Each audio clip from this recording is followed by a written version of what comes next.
À Lussac-les-Églises, 6 éoliennes qui sont les seules en fonctionnement pour le moment en Haute-Vienne. Mais bientôt, il y aura d'autres parcs comme celui d'Azalerie, 24 machines de 135 mètres réparties sur plusieurs communes et pour lesquelles les sondages du sol se terminent la semaine prochaine.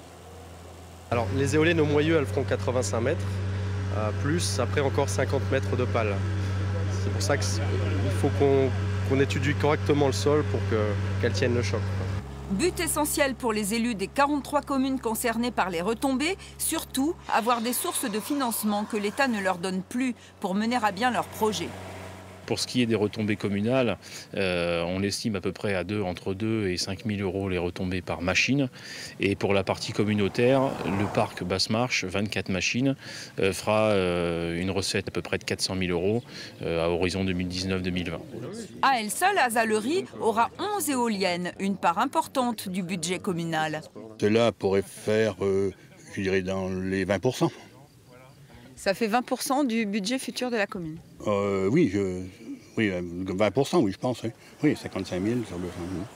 Mais selon les opposants, regroupés en fédération, ça n'est pas parce qu'il y a plus de vent que les projets éoliens fleurissent dans ce secteur. C'est juste parce qu'il y a peu d'habitants et peu d'opposition. En Nouvelle-Aquitaine, les projets éoliens se situeraient tous dans la même zone, au nord. Exemple. Ici, sur le territoire de l'ancienne province de la Marche, qui correspond en gros au sud de l'Indre, au nord de la Haute-Vienne, à toute la Creuse, puis c'était la Haute-Marche, et à l'est de la Vienne, sont pressentis 515 projets pour 92 parcs, répartis en 92 parcs. Ça n'est pas rien. Et sur pratiquement toutes les communes. Les travaux du parc éolien d'Azalerie commencent fin 2018 ou début 2019.